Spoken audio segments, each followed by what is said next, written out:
I've worked on the disease to please a lot. And as you've heard me say, that in 1989, I had a really big breakthrough with that, reading Gary Zukav's book on intention.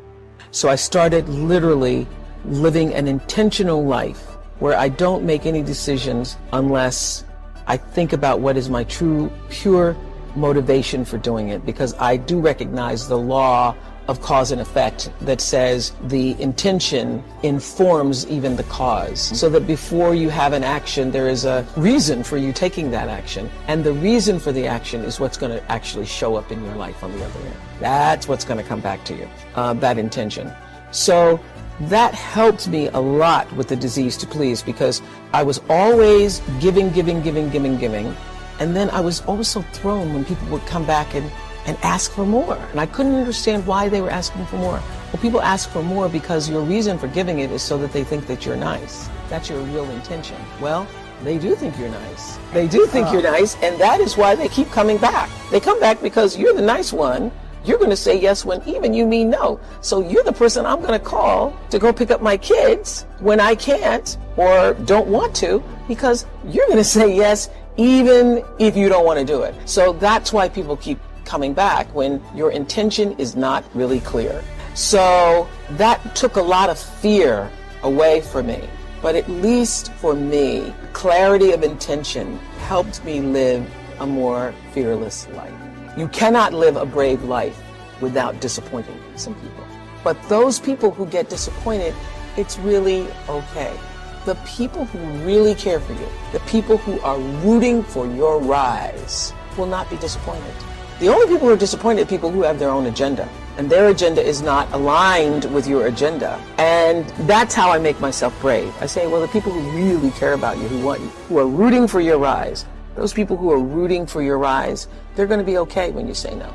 I never read any comments that are coming from negative people. If I start to read something and shut it down, I will not take that in. I have a kitchen cabinet, and I've had a kitchen cabinet since the beginning of my career. Different people have been in that kitchen cabinet over the years, but there are a few people who are my resource, who I know are going to tell me the truth. Your cabinet can go through all of those comments, because feedback is great and you can get it immediate now.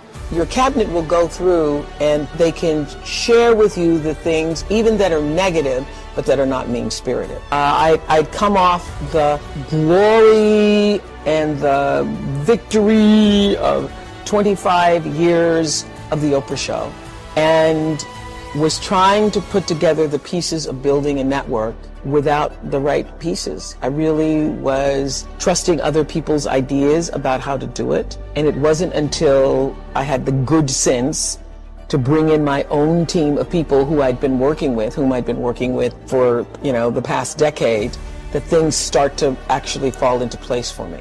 And, one of the great things about, for me, doing interviews all these years on the Oprah Show and on OWN, was that I got to learn from other people's mistakes. So I paid really close attention to the stories, and I got to hear everything and everybody, all the theories and all the stories and all the layers and layers of dysfunction, along with people's victories and their triumph.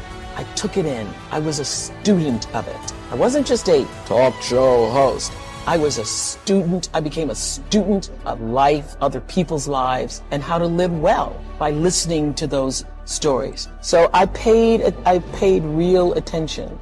I'm at a point in my life where I can literally rejoice in the knowing space that I hold. There's a sense of confidence that can only come, I think, when you know and are assured that you are living life well, and not from the point of view of having a lot of things, but living life from the center space. When you're living bravely.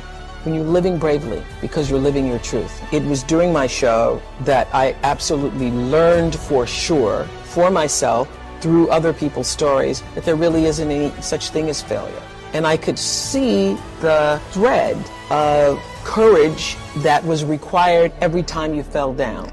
I could also see that failure was just there to inform you to move in a different direction. It's just there to say, hey, not this way, over here, not over there, wrong place. And once I figured that out, it became easier to be brave.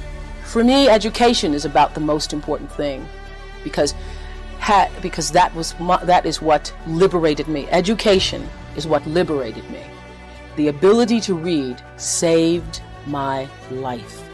I would have been an entirely different person had I not been taught to read when I was at an early age. My entire life experience, my ability to believe in myself, and even in my darkest moments of sexual abuse and being physically abused and so forth, I knew there was another way. I knew there was a way out. I knew there was another kind of life because I'd read about it.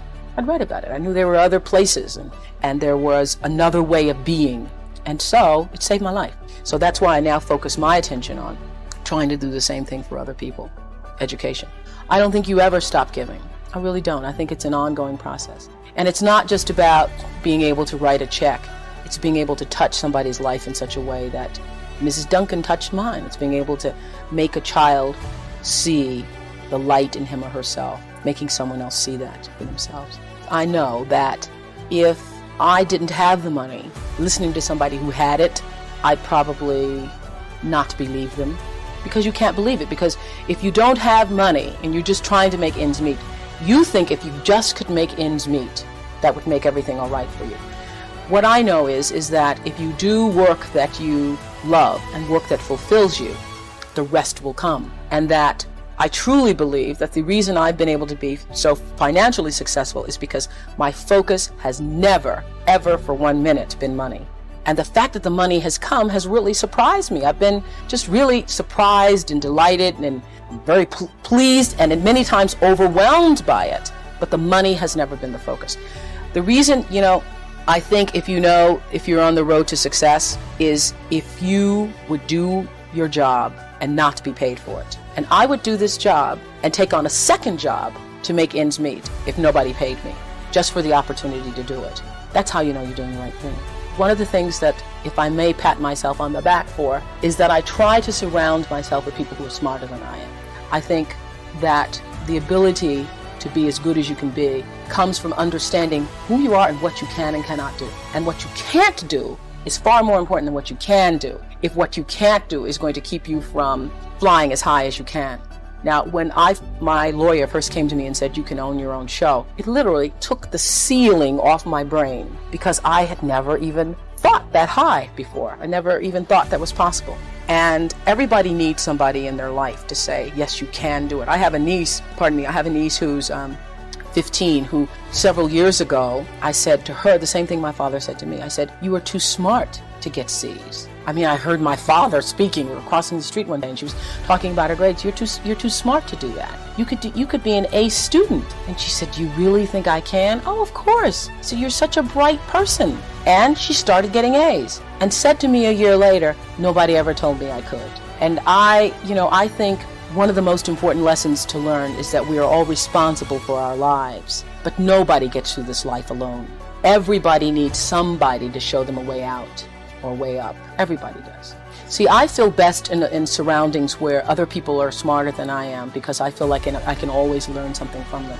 One of the other big lessons I've learned, particularly in business, I think you have a responsibility to yourself to learn as much about your business as you can. And so I sign every check, although it is now tedious, because the bills that come in from maintaining a studio, everything from Federal Express to Xerox to every tape that needs repaired and so forth, it gets to be a lot. I have stacks and piles of checks to do, and I know that there are a lot of successful people who don't do that. I still have a tenement mentality. I've been very, very poor in my life. And so the idea of having money and not being responsible and knowing how much money you have and keeping control of it is not something that I personally can accept. I know that there are other people who can, but it is not a possibility for me. I need to know where it is. I mean, there are times I think I want to go to the bank and say, show it to me, because, just seeing it on a piece of paper, anybody can print out a piece of paper. So, I watch it very carefully and try to maintain responsibility for it. But my success in business has come, when I first started being a, quote, businesswoman, I worried about, how do you do this? And I realized that you do this the same way as you do anything else. You be fair. Try to be honest with other people, and you be fair.